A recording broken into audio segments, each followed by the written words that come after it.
learners. ഇന്ന് നമ്മൾ ഒരു പുതിയ സബ്ജക്റ്റ് തുടങ്ങാൻ പോവുക.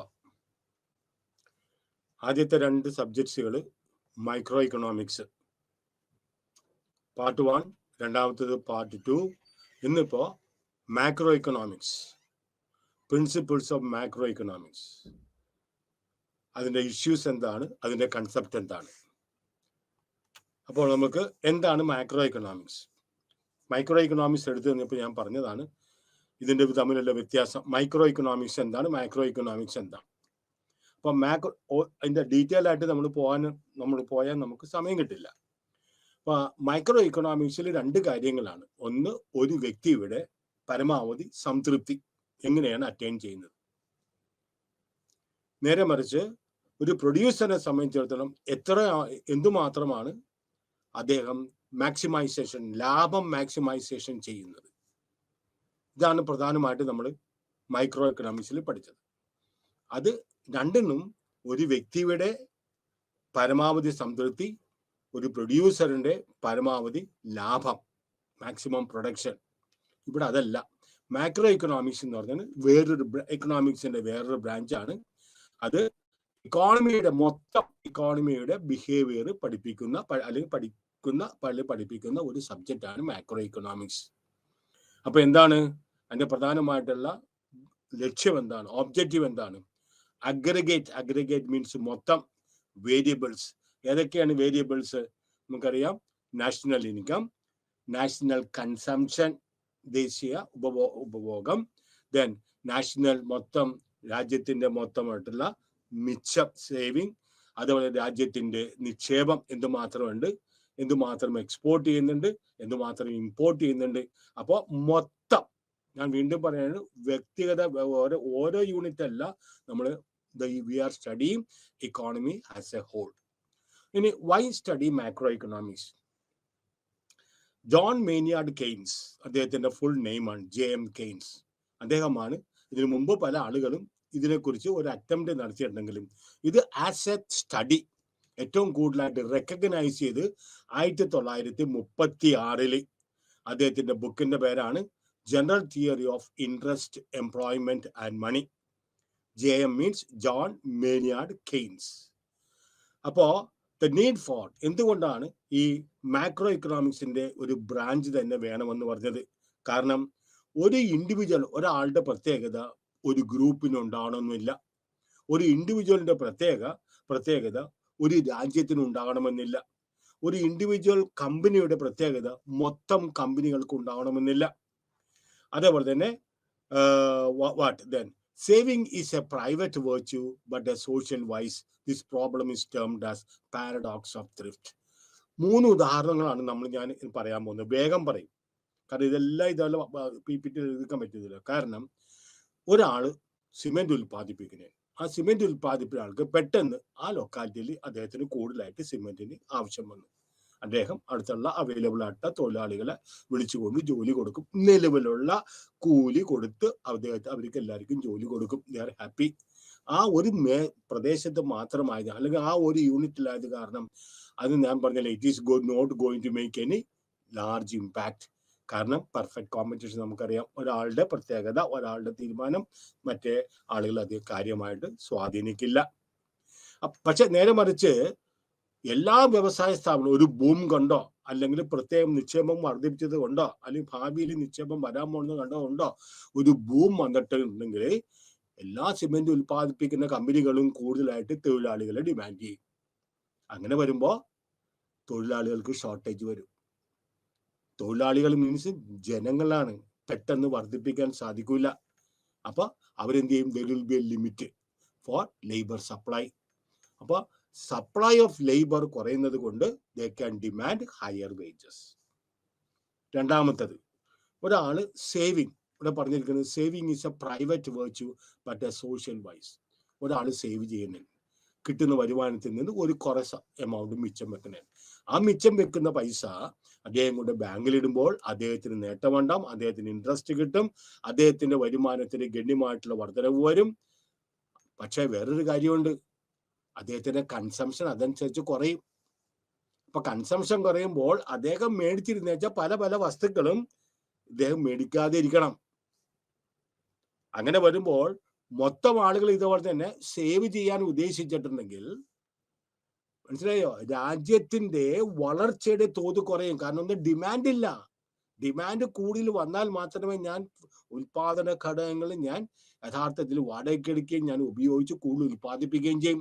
കൂടുതൽ ഉൽപാദനം മീൻസ് കൂടുതൽ തൊഴിൽ, കൂടുതൽ തൊഴിൽ മീൻസ് കൂടുതൽ വരുമാനം, കൂടുതൽ വരുമാനം മീൻസ് കൂടുതൽ സാധന സേവനങ്ങൾക്ക് കൂടുതലായിട്ടുള്ള ചെലവ്, ഇതെല്ലാം നിന്നു പോകും. അതുകൊണ്ടാണ് ഇൻഡിവിജ്വലായിട്ട് എൻ്റെ നന്മയ്ക്ക് വേണ്ടിയിട്ട് ഞാൻ സേവ് ചെയ്യുന്നത് നല്ലതാണ്. പക്ഷെ സൊസൈറ്റി മൊത്തം, ഒരു സമൂഹം മൊത്തം സേവ് ചെയ്യാൻ ഉദ്ദേശിച്ചിട്ടുണ്ടെങ്കിൽ, കാര്യമായിട്ട് സേവിങ്സ് ഉണ്ടാക്കാൻ ഉദ്ദേശിച്ചിട്ടുണ്ടെങ്കിൽ, നമുക്കറിയാം അത് രാജ്യത്തിന്റെ വളർച്ചയ്ക്ക് ഗണ്യമായിട്ട് ദോഷം ചെയ്യും. മനസ്സിലായോ? ഇപ്പൊ സേവിങ്ങിന്റെ കാര്യത്തിൽ നിങ്ങൾക്ക് ഒരു കുട്ടി ജനിച്ചാൽ തന്നെ അപ്പൊ ഇൻഷുറൻസുകാർ വരും. ഇഷ്ടം പോലെ പോളിസി ഉണ്ട്. കുട്ടിയുടെ ഭാവിയിൽ വിദ്യാഭ്യാസം, വിവാഹം, പിന്നെ പ്രൊഫഷണലായിട്ട് പഠിക്കുന്നതിന് ഇത്രയും രൂപ വരുന്നതുകൊണ്ട് കണക്ക് കൂട്ടിക്കൊണ്ട് വരും. അപ്പൊ അത്രയും സേവിങ് വരുമ്പോൾ നമ്മുടെ സ്പെൻഡിങ് ഗണ്യമായിട്ട് കുറയും. ദാറ്റ് ഈസ് നോട്ട്, അതാണ് പറഞ്ഞ പാരഡോക്സ് ഓഫ് ത്രിഫ്റ്റ്. സേവ് ചെയ്തതിന് നമുക്ക് അതിന് വിപരീത ഫലമായിരിക്കും നമുക്ക് കിട്ടുന്നത്. നോക്കിക്കൊള്ളുക. While micro economics is useful for, അപ്പം മൈക്രോയിൽ നമുക്ക് കമ്പനികളുടെ, ഓരോ കമ്പനികളുടെയും ഹൗസ് ഹോൾഡിൻ്റെയൊക്കെ നമ്മൾക്ക് അനലൈസ് ചെയ്യാം. യൂസ്ഫുൾ ബിഹേവിയർ അനലൈസ് ചെയ്യാൻ പറ്റും. പക്ഷേ മാക്രോ ഇക്കണോമിക്സിനെ സംബന്ധിച്ചിടത്തോളം it is useful four policy formulation and policy valuation. നമുക്ക് രാജ്യത്തിന് മൊത്തമായിട്ട് നമുക്ക് നയങ്ങൾ എടുക്കാം. രാജ്യത്തിന്റെ മൊത്തം പ്രവർത്തനങ്ങൾ നമുക്ക് ഇവാലുവേറ്റ് ചെയ്യാം. ഇക്കണോമിക് ഗ്രോത്ത് എന്താണെന്നും, പിന്നെ ഇൻഫ്ലേഷൻ അല്ലെങ്കിൽ നാണയപ്പെരുപ്പം എന്താണെന്നും, എംപ്ലോയ്മെന്റ് എന്ത് മാത്രം ഉണ്ടെന്നും, രാജ്യത്തിന്റെ കടം എന്ത് മാത്രമാണെന്നും, ബാലൻസ് ഓഫ് പേയ്മെന്റ്, വ്യാപാരത്തിൽ നമുക്ക് എന്തുമാത്രം അങ്ങോട്ട് കൊടുക്കണോ ഇങ്ങോട്ട് കൊടുക്കണോ, balance of payment, business cycles, ups and downs in the business cycles, ഇതെല്ലാം നമുക്ക് പഠിക്കുന്നത് ഒരു രാജ്യത്തിന് വേണ്ടിയിട്ട് അത്യാവശ്യമാണ്. Certain concepts, stocks and flows, micro ഇക്കണോമിക്സിൽ ആദ്യത്തെ ചാപ്റ്ററിൽ പഠിച്ചിട്ടുള്ളതാണ്. Stock means it is measured at a point of time, not over a period of time. കാരണം it is that part of national wealth that is reproducible. National wealth നമുക്കറിയാം natural resources ഉണ്ട്, നേരെ മറിച്ച് man-made ആയിട്ടുള്ള മനുഷ്യനിർമ്മിതമായിട്ടുള്ള വിഭവങ്ങളുണ്ട്. ഇത് consist of resources that help. അപ്പോൾ ഇത് stock എന്ന് പറഞ്ഞിട്ടുണ്ടെങ്കിൽ അത് റിഫേഴ്സ് ചെയ്ത നാഷണൽ വെൽത്ത്, രാജ്യത്തിന് ഭാവിയിൽ വീണ്ടും വീണ്ടും സാധന സേവനങ്ങൾ ഉൽപ്പാദിപ്പിക്കാൻ സഹായിക്കുന്ന വസ്തുവിനെയാണ് നമ്മൾ പറയുന്നത് ദേശീയ സമ്പത്ത് എന്ന് പറയുന്നത്. ഇനി ഫ്ലോസ് നമ്മൾ പറയും, ഫ്ലോസ് മീൻസ് സ്റ്റോക്ക് അല്ല, flows means we are actually measuring at a period of time, that is the rate എന്ന് പറയുന്നത്. The output of a firm can be measured. നമുക്കറിയാം ഒരു ഫേമിന്റെ ഔട്ട്പുട്ട് ഒരു മാസം അല്ലെങ്കിൽ ഒരാഴ്ച അല്ലെങ്കിൽ ഒരു ദിവസം, ഒരാഴ്ച, ഒരു മാസം, ഇങ്ങനെ നമുക്ക് കാൽക്കുലേറ്റ് ചെയ്യാം. ഒരാളുടെ ശമ്പളം അല്ലെങ്കിൽ ഒരാൾക്ക് കിട്ടുന്ന വരുമാനം ഡെയിലി വേജസ് ആകാം, വീക്ക്ലി വേജസ് ആകാം, മന്ത്ലി വേജസ് ആകാം, അല്ലെങ്കിൽ 2 വീക്കിലി കിട്ടുന്ന വേജസ് ആകാം. ഇനി അടുത്തത് short run and long run. ഇത് നിങ്ങളെ കുറിച്ച് പഠിച്ചിട്ടുള്ള. ഷോർട്ട് റണ്ണിൽ യഥാർത്ഥത്തിൽ മൈക്രോ ഇക്കണോമിക്സ് നമ്മൾ പറഞ്ഞു, ഷോർട്ട് റണ്ണിൽ കൂടുതലായിട്ട് ഉൽപ്പാദിപ്പിക്കണമെങ്കിൽ നിലവിലുള്ള സംവിധാനത്തിൽ കൂടി മാത്രമേ നമുക്ക് സാധിക്കുള്ളൂ. നമുക്ക് പെട്ടെന്ന് പോയി ക്യാപിറ്റലും അതുപോലെ തന്നെ ലാൻഡും ഇതെല്ലാം നമുക്ക് മേടിച്ച് നമുക്ക് വർദ്ധിപ്പിക്കാൻ സാധിക്കില്ല. അപ്പൊ നിലവിലുള്ള സാമ്പത്തിക മേഖലയിൽ, നിലവിലുള്ള സാമ്പത്തിക സ്ഥിതിയിൽ നമുക്ക് വേണമെങ്കിൽ ഉൽപാദനം കൂട്ടാനായിട്ട് സാധിക്കും.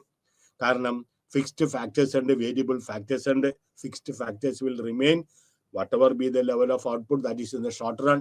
ഞാൻ നിങ്ങളുടെ അടുത്ത് പറഞ്ഞു, ലോങ് റണ്ണിൽ എല്ലാ ഫാക്ടേഴ്സ് ഓഫ് പ്രൊഡക്ഷനും വേരിയബിൾ ആണ്. നമുക്ക് ആവശ്യത്തിനുള്ള സമയം കിട്ടുകയും ചെയ്യും.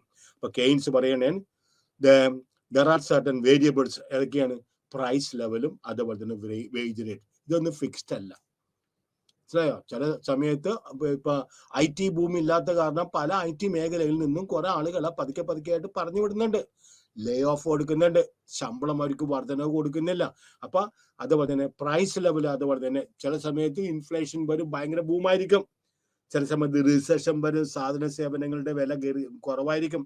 അപ്പൊ ഈ രണ്ടും അവർ പറയുന്നത്, കെയ്ൻസ് പറയുന്നത് ഇറ്റ് സ്റ്റിക്കിയാണ്, ഫിക്സ്ഡ് അല്ല.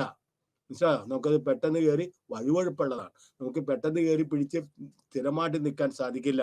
And they need time to adjust to the desired level. ഇപ്പൊ ഷോർട്ട് റണ്ണിൽ ഇതൊന്നും പെട്ടെന്ന് കയറി പ്രൈസ് ലെവൽ, വേജസ്, ഇതൊക്കെ നമുക്ക് പെട്ടെന്ന് കയറി ഫിക്സ് ആക്കാൻ പറ്റില്ല. It will take a lot of time. അപ്പൊ ഇൻ ദ ഷോർട്ട് റണ്ണിൽ പ്രൈസും വേജസും ഇക്വിലിബ്രിയത്തിലെത്താൻ ബുദ്ധിമുട്ടാണ്. Then the flow of capital input across various sectors of the economy takes time. ഇപ്പൊ ഒരു മേഖലയിൽ തൊഴിൽ അവസരം, ഇപ്പൊ കാർഷിക മേഖലയിൽ തൊഴിൽ അവസരങ്ങൾ കുറവാണെങ്കിൽ പെട്ടെന്ന് പിറ്റേ ദിവസം തന്നെ വ്യവസായ മേഖലയിലേക്ക് വന്നിട്ടുണ്ടെങ്കിൽ നമുക്ക് ജോലി നമുക്ക് അപ്പൊ തന്നെ കിട്ടണമെന്നില്ല, നമുക്ക് വെയിറ്റിംഗ് പീരീഡ് ഉണ്ട്. അപ്പൊ ഷോർട്ട് റണ്ണിൽ പ്രൈസും വേജസും പെട്ടെന്ന് നമുക്ക് ഇക്വിലിബ്രിയത്തിൽ കൊണ്ടുവരാനായിട്ട് സാധിക്കില്ല. It takes place in the long run and not in the short run. അപ്പൊ ഒരു ക്യാപിറ്റൽ ഒരു മേഖലയിൽ നിന്ന് മറ്റേ മേഖലയിലേക്ക് ഒഴുകണമെങ്കിൽ അത് സമയമെടുക്കും. കാർഷിക മേഖലയിൽ നിന്ന് വ്യവസായ മേഖലയിലേക്ക്, വ്യവസായ മേഖലയിൽ നിന്ന് സേവന മേഖലയിലേക്ക്, ഇങ്ങോട്ടെല്ലാം ഇതുപോലെ തന്നെ ക്യാപിറ്റൽ അങ്ങോട്ടും ഇങ്ങോട്ടും മൂവ് ചെയ്യുന്നതിന് വേണ്ടിയിട്ട് movement of capital across the countries. Stock മാർക്കറ്റിൽ അവെയർ ആയിട്ടുള്ള ആളുകൾക്ക് അറിയാം, ഫോറിൻ ഡയറക്റ്റ് ഇൻവെസ്റ്റ്മെന്റ്, FDI, മനസ്സിലായോ, പോർട്ട്ഫോളിയോ ഇൻവെസ്റ്റ്മെന്റ്, ഇതെല്ലാം നമ്മൾ അവർ സമയവും സന്ദർഭവും നോക്കിയിട്ടാണ്. ഇപ്പൊ ഇന്ത്യ അവർക്ക് അനുകൂലമല്ലെങ്കിൽ അവർ ഇന്ത്യയിൽ നിക്ഷേപിച്ചിട്ട് പണമെല്ലാം എടുത്തുകൊണ്ട് പോകും. ഇപ്പൊ ഇന്ത്യയുടെ വളർച്ച അവർക്ക് അനുകൂലമാണെന്ന് തോന്നിയിട്ടുണ്ടെങ്കിൽ അവർ ബൾക്കായിട്ട് വരും, ഇവിടെ വന്ന് പല മേഖലയിൽ അവർ നിക്ഷേപം നടത്തും. കാരണം അവർ നിക്ഷേപം നടത്താൻ അവിടെ ഇന്ത്യയിൽ വരുന്നതോ അല്ലെങ്കിൽ ഏതെങ്കിലും രാജ്യങ്ങളിൽ പോകുന്നത് ചാരിറ്റിക്ക് വേണ്ടിയിട്ടല്ല, അവർക്ക് അതുകൊണ്ട് അൾട്ടിമേറ്റ് ആയിട്ട് അവർക്ക് ലാഭം കിട്ടണം. ഇനി ഇക്കണോമിക് മോഡൽസ് നമുക്കറിയാം. ഒരു മോഡൽ എന്ന് പറഞ്ഞിട്ടുണ്ടെങ്കിൽ ഇറ്റ് സിംപ്ലിഫൈഡ്, യഥാർത്ഥത്തിൽ നടക്കുന്ന കാര്യങ്ങൾ ആൽജിബ്രയിൽ കൂടിയോ അല്ലെങ്കിൽ മാത്തമാറ്റിക്കൽ ഇക്വേഷനിൽ കൂടിയോ നമ്മൾക്ക് എളുപ്പത്തിൽ പറഞ്ഞു തരുന്നതിന് നമ്മൾ പറഞ്ഞത് മോഡൽ എന്ന് പറയുന്നത്. ഇഷ്ടം പോലെ മോഡലുകൾ ഇക്കണോമിക്സിലുണ്ട്. ഗ്രോത്തിനെ സംബന്ധിച്ചതും എങ്ങനെ growth take place, Keynesian model ഉണ്ട്, ഹാരോഡോമർ മോഡൽ ഉണ്ട്, ഷുംപീറ്റേഴ്സ് മോഡൽ ഉണ്ട്, മനസ്സിലായോ, ഇതേപോലെ തന്നെ ലൂയിസ് മോഡൽ ഉണ്ട്, അങ്ങനെ പല മോഡൽ ഉണ്ട്. It allows us to understand, analyze and predict economic behavior. അപ്പൊ ഈ മോഡലുകൾ എന്ന് പറഞ്ഞിട്ടുണ്ടെങ്കിൽ മാത്തമാറ്റിക്കൽ ടേംസിൽ അത് എക്സ്പ്രസ് ചെയ്യുകയും അത് യഥാർത്ഥത്തിൽ നടക്കുന്ന കാര്യങ്ങളാണ്. Reality, simplified version of reality എന്ന് തന്നെ പറഞ്ഞത്, മനസ്സിലായോ. എന്നിട്ട് അതേക്കുറിച്ച് it allows us to understand and analyze. അപ്പൊ എന്താണ് യഥാർത്ഥത്തിൽ നടക്കുന്നത് അത് നമ്മൾ വിശകലനം ചെയ്യുക. എന്നിട്ട് ഭാവിയിൽ ഇതില്ല ദോഷകരമായിട്ട് കാര്യങ്ങൾ ഇപ്പൊ നടക്കുകയാണെങ്കിൽ ഭാവിയിൽ ഇങ്ങനെ ഉണ്ടാകാതിരിക്കാൻ നോക്കുക, അല്ലെങ്കിൽ ഇക്കോണമിയുടെ പ്രവർത്തനങ്ങൾ കുറച്ചും കൂടെ മെച്ചപ്പെടുത്താനായിട്ട് ശ്രമിക്കുക.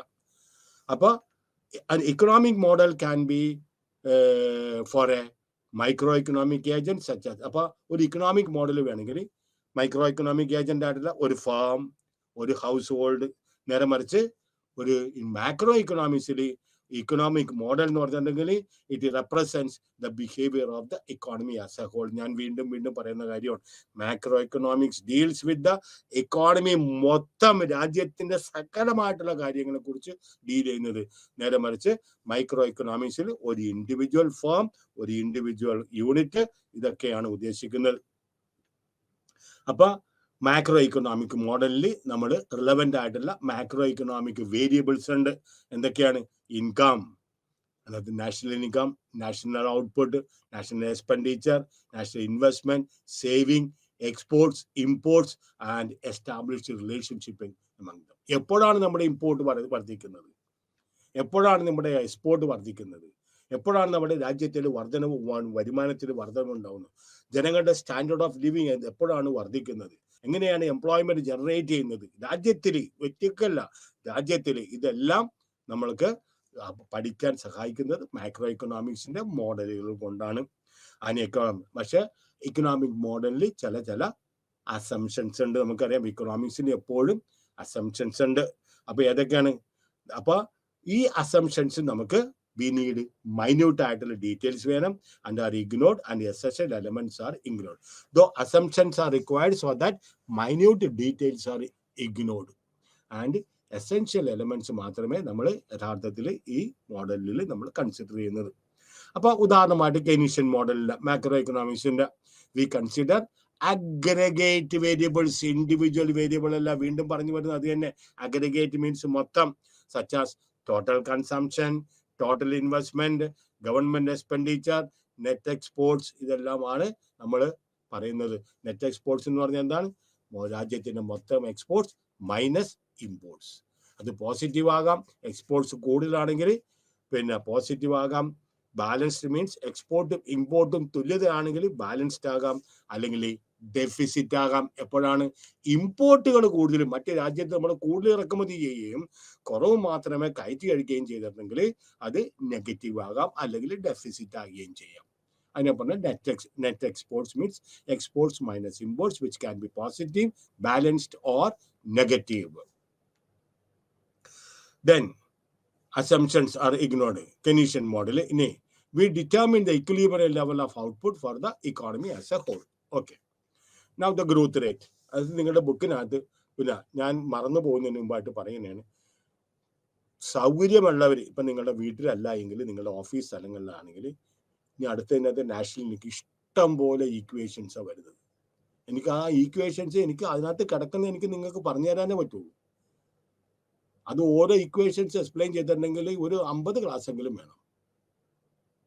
അപ്പം നിങ്ങൾ ബുക്ക് കൊണ്ടുവന്നിട്ടുണ്ടെങ്കിൽ നിങ്ങൾക്ക് ബുക്ക് നിങ്ങളുടെ കൈവശം ഉണ്ടെങ്കിൽ നിങ്ങൾക്ക് അത് ഫോളോ ചെയ്യാനായിട്ട് എളുപ്പമായിരിക്കും. Whether you are in the office അല്ലെങ്കിൽ യാത്ര ചെയ്യാനാണോ എന്താണെങ്കിലും, if you follow with the book that will be rise. കാരണം ഇതിനകത്ത് കിടക്കുന്ന എല്ലാ കാര്യങ്ങളും നമുക്ക് PPT ചേർക്കാൻ പറ്റില്ല. അപ്പം നമുക്ക് 2 കാര്യങ്ങൾ പഠിക്കാനുണ്ട്. എന്താണ് growth rate? Growth rate means value in the current year. ഈ വർഷത്തെ നമ്മുടെ മൊത്തം ഉൽപ്പാദിപ്പിച്ചിരിക്കുന്ന വാല്യൂ എന്തുമാത്രം നോക്കുക. കഴിഞ്ഞ വർഷത്തെ എന്തുമാത്രമാണെന്ന് പിന്നെ വാല്യൂ നമ്മൾ ജനറേറ്റ് ചെയ്തിരിക്കുന്നത് എന്തുമാത്രമാണെന്ന് നോക്കുക. അതിന് divided by value in the previous year. കഴിഞ്ഞ വർഷത്തെ വാല്യൂ നമ്മൾ കൊണ്ട് ഡിവൈഡ് ചെയ്യുക. ഇത് മൊത്തം അതിനെ 100 കൊണ്ട് മൾട്ടിപ്ലൈ ചെയ്യുമ്പോൾ നമുക്ക് കിട്ടുന്നതാണ് ഗ്രോത്ത് റേറ്റ്. അപ്പോൾ രാജ്യത്തിന്റെ ഗ്രോത്ത് റേറ്റ് കണ്ടുപിടിക്കാനായിട്ട് നമുക്ക് എന്ത് ചെയ്യണം? ഈ വർഷത്തെ വാല്യൂ കണ്ടുപിടിക്കുക, കഴിഞ്ഞ വർഷത്തെ വാല്യൂ കണ്ടുപിടിക്കുക. ഈ വർഷത്തെ വാല്യൂവിൽ നിന്ന് കഴിഞ്ഞ വർഷത്തെ വാല്യൂ നമ്മൾ മൈനസ് ചെയ്യുക. അതിനെ ഡിവൈഡ് ബൈ കഴിഞ്ഞ വർഷത്തെ വാല്യൂ നമ്മൾ അത് ഡിവൈഡ് ചെയ്യുക, മൾട്ടിപ്ലൈഡ് ബൈ 100. ഇനി നമുക്ക് GDP, ഗ്രോസ് ഡൊമസ്റ്റിക് പ്രൊഡക്റ്റ്, മൊത്തം ആഭ്യന്തര ഉൽപ്പന്നം. ഇത് ഇതുപോലെ തന്നെ അതിൻ്റെ ഫോർമുല തന്നിരിക്കുന്നത് GDP അറ്റ് കറണ്ട് ഇയർ. ഈ വർഷത്തെ GDP കണ്ടുപിടിക്കുക, കഴിഞ്ഞ വർഷത്തെ GDP കണ്ടുപിടിക്കുക, അത് മൈനസ് ചെയ്യുക. അതിന് മൊത്തം GDP അറ്റ് പ്രീവിയസ് ഇയർ കൊണ്ട് അത് ഡിവൈഡ് ചെയ്യുക, മൾട്ടിപ്ലൈഡ് ബൈ 100. ഇനി പ്രൊഡക്ഷൻ പോസിബിലിറ്റി കർവ് നിങ്ങൾക്കെല്ലാം ക്ലാസ് അറ്റൻഡ് ചെയ്തിരിക്കുന്ന എല്ലാവർക്കും ഇത് ബൈ ഹാർട്ടാണ്. എന്താണ് production possibility? The locus of all the points which generate or which will give equal level of production. Any point on the production possibility curve will give you equal level of production. Appa F'um E'um they will give you equal. Any point on the production possibility curve that will give you equal level of production. If the production point is at A, that means underutilization of resources. നമ്മുടെ potential ആയിട്ടുള്ള ഇതിനോട്ട് നമ്മൾ ചെന്നിട്ടില്ല. A ആണെങ്കിൽ അല്ലെ G ആണെങ്കില G വരെ നമുക്ക് എത്തണമെങ്കിൽ നമുക്ക് ആഗ്രഹമുണ്ട്. പക്ഷെ ആവശ്യത്തിനുള്ള വിഭവങ്ങളും ടെക്നോളജിയിലും കൂടുതലായിട്ട് വ്യത്യാസം വന്നാൽ മാത്രമേ നമുക്ക് Gയിലെത്താൻ സാധിക്കുകയുള്ളൂ. എല്ലാ ഇക്കോണമിയും സ്ട്രൈവ് ചെയ്യുന്നത് ടു ബെറ്റർ ദംസെൽവ്സ്. എങ്ങനെയാണ്?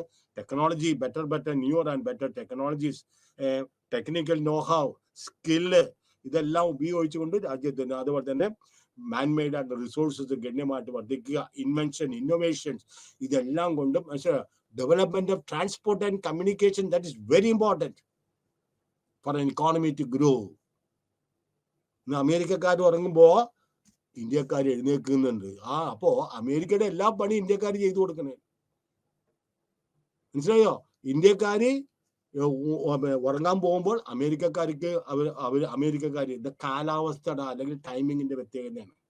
അപ്പൊ അവിടുത്തെ എല്ലാ ഡോക്യുമെന്റും ഡാറ്റ ഇവിടെ വരുന്നു. അത് രാത്രി നമ്മൾ, അതായത് നമ്മളുടെ പകൽ സമയത്ത് നമ്മൾ അത് പ്രോസസ് ചെയ്യുന്നു. തിരിച്ച് നമ്മൾ ഏത് രാജ്യത്തേക്കാണ്, ഏത് രാജ്യത്തിൽ നിന്നാണ് വന്നത്, അത് നമ്മൾ പിന്നെ അവരെ എത്തിച്ചു കൊടുക്കുകയും ചെയ്യുന്നു. അല്ലാതെ നമ്മൾ രണ്ട് രാജ്യങ്ങളിൽ, ഇരു രാജ്യങ്ങളിലെ ആളുകൾ അങ്ങോട്ടും ഇങ്ങോട്ടും പരസ്പരമായിട്ട് നോക്കാൻ പേടിയായിട്ടല്ല. പറഞ്ഞു മനസ്സിലായോ? അവർക്ക് ഇപ്പോൾ നേരം വെളുക്കുന്നേ ഉള്ളൂ.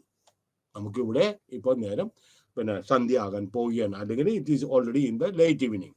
അപ്പൊ ദർ ആർ സെവറൽ ഇനി അടുത്തത് പ്രൊഡക്ഷൻ പോസിബിലിറ്റി കർവ്. അപ്പോ if the country is operating at a point inside the PPC, then there is an output gap which is given below. എന്താണ് output gap? Output gap means potential output. നമുക്ക് വളരാൻ പറ്റാവുന്നത് എഫും ഈ പിന്നെ എന്താണ് efficient ആയിട്ട് production, potential output. പക്ഷെ യഥാർത്ഥത്തിൽ നമ്മൾ ഉൽപ്പാദിപ്പിക്കുന്നത് 0.Dയിലാണെങ്കിൽ that means that is the എന്താണ് ആക്ച്വൽ ഔട്ട്പുട്ട് ആണെങ്കിൽ ഈ പൊട്ടൻഷ്യൽ ഔട്ട്പുട്ടിൽ നിന്ന് ആക്ച്വൽ ഔട്ട്പുട്ട് കുറയുമ്പോൾ നമുക്ക് കിട്ടുന്നതാണ് എന്താണ് പറയുന്നത് ഔട്ട്പുട്ട് ഗ്യാപ്പ് എന്ന് പറയുന്നത്. Importance of economic growth. Economic ഗ്രോത്തിന്റെ ഇമ്പോർട്ടൻസ് എന്ന് പറഞ്ഞിട്ടുണ്ടെങ്കിൽ that means growth rate of an economy is given by the growth rate of its real GDP. Real GDP means not in monetary terms alone, but in physical terms alone.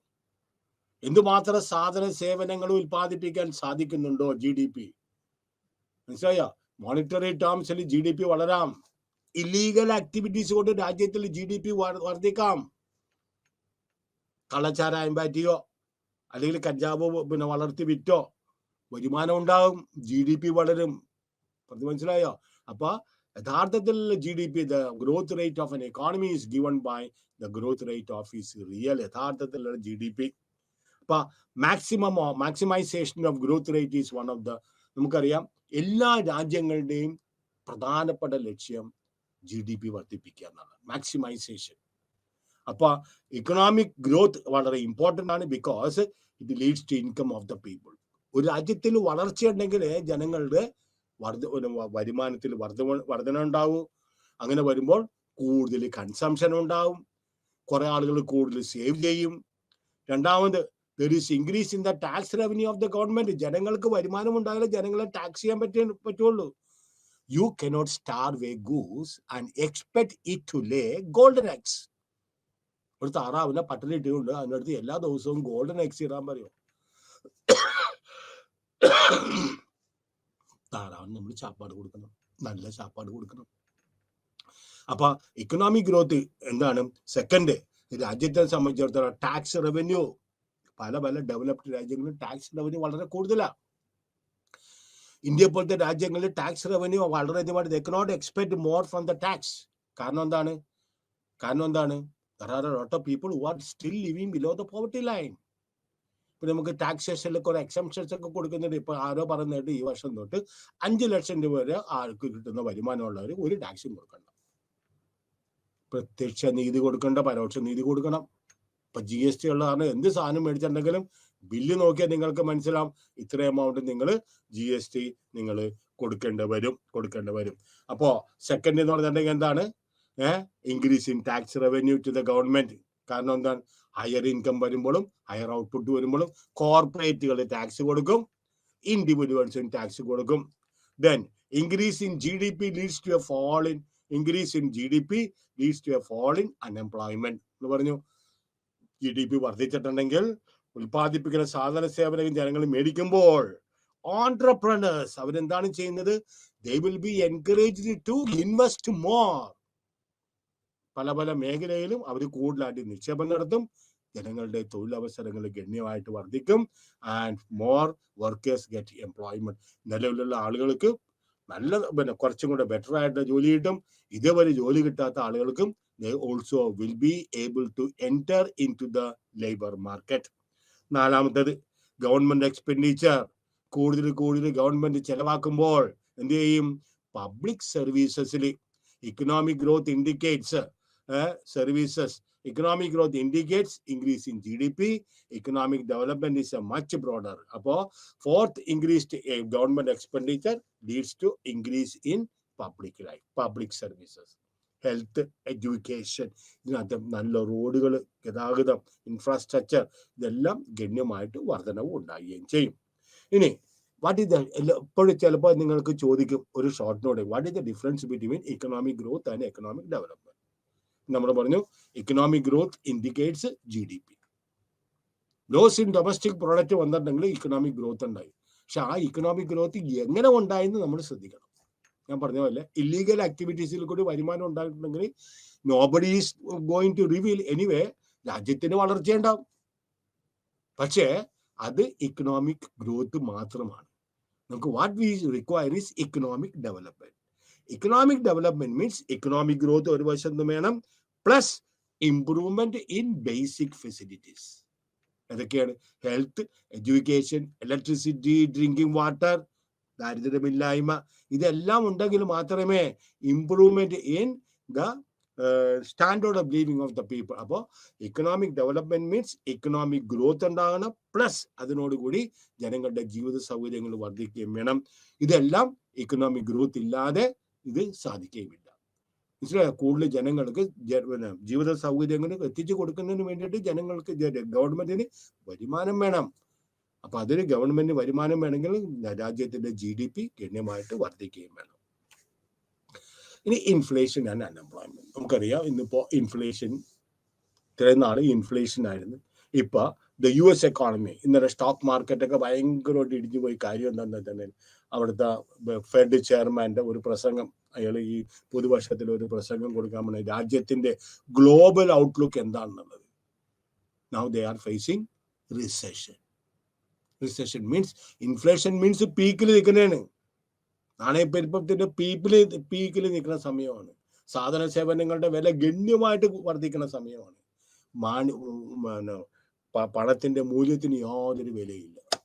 നിങ്ങൾക്കറിയാം, നിങ്ങളുടെ അച്ഛനും അമ്മയൊക്കെ മാർക്കറ്റിൽ പോകുമ്പോൾ അറിയാം, പണ്ട് 100 രൂപയ്ക്ക് കിട്ടിയെന്ന് വെച്ച സാധനം, 1 രൂപയ്ക്ക് കിട്ടിയെന്ന് വെച്ച സാധനം ഇപ്പൊ 10